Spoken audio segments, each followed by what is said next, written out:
అందరికీ నమస్కారం. ఈ వైసీపీ తాలూకు ఎమ్మెల్యేలు కానివ్వండి, ఎంపీలు కానివ్వండి, వీళ్ళల్లో నాని అని పేరు గల బోర్డు లింగాలు ఎవరైతే ఉన్నారో వారు మొన్నటి నుంచి తెగ వాగుతున్నారు. ఏమన్నారని అసలు పవన్ కళ్యాణ్ గారు తుఫాను వల్ల రైతులు పంట నష్టపోయి ఉన్నారు, వారికి 35,000 రూపాయలు చొప్పున ప్రభుత్వాన్ని ఇవ్వమని అడుగుతున్నారు. అసలైన విషయాన్ని పక్కదారి పట్టించి మిగతా విషయాలను హైలైట్ చేసి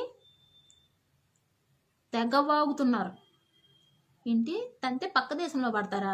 మేము తంతే ఎక్కడ పడతావో తెలుసా గుడివాడ కొడాలినని, మేము తంతే పౌరాలు గుట్లో పడతావు, నువ్వు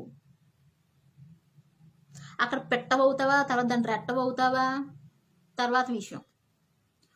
నువ్వు ఇంకా వైసీపీలో ఎమ్మెల్యేలు ఎంపీలుగా చలామణి అవుతున్న వాళ్ళు మీ అందరూ ఎవరెవరు సంకలు నాకు వచ్చారో లేకపోతే ఎవరెవరు కాళ్ళు నాకు వచ్చారో తెలియదు అనుకుంటున్నారా?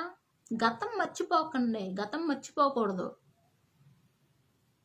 పద్దాక పవన్ కళ్యాణ్ గారు ప్యాకేజీ తీసుకున్నారు అంటారు. నువ్వు చూసావా?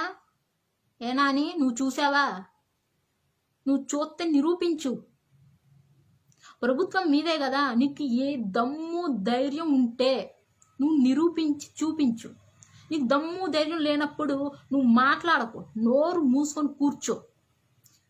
ఆడవాళ్ళకి చేతి గాజులు ఉంటాయి కదా, ఆ గాజులు తొడుక్కొని నోరు మూసుకొని కూర్చో. నీకు మాట్లాడే హక్కు లేదు.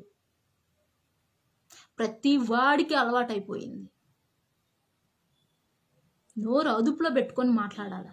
మేము మాట్లాడగలం, నోట్లో 4 కోసి కారం పెడతాం అలా మాట్లాడితే అని మేము కూడా మాట్లాడగలం.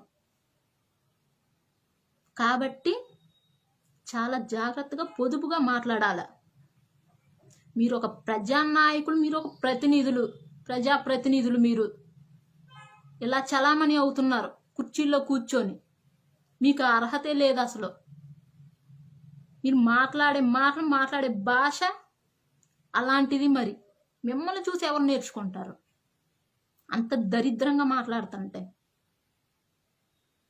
నువ్వు గుట్కాలు తిని తాగి నీకు తలకెక్కింది. కొంచెం భూమి మీద నిలబడి మాట్లాడు నాని.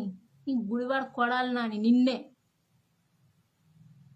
భూమి మీద నుంచొని మాట్లాడు. ఎప్పుడైనా గాల్లో తేలుతూ మాట్లాడకు. ఇంకా ఉన్నారు పత్తిత్తులు ఉన్నారు, ఇంకా ఎమ్మెల్యే ఎంపీలు పత్తిత్తులు కూడా ఉన్నారు, తెగ మాట్లాడతారు. అయ్యా బాబోయ్, వీళ్ళు ఓవర్ యాక్షన్ అస్సలు చూడలేము.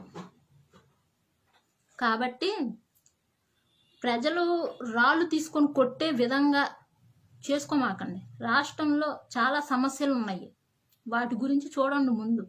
వాటి గురించి ఒక్కడు మాట్లాడు, వాటి గురించి పట్టించుకోండి ముందు. మీ గొట్కా మొహాలు మీరును. ఎప్పుడైనా సరే ఒక విమర్శ వచ్చినా ఆ ప్రతి విమర్శ చాలా హుందాతనంగా ఉండాలి, హుందాతనంగా నడుచుకోవాలి. ఎందుకంటే బాధ్యత గల పదవిలో ఉన్నారు మీరు, అది మర్చిపోకూడదు. జై జనసేన, జై హింద్.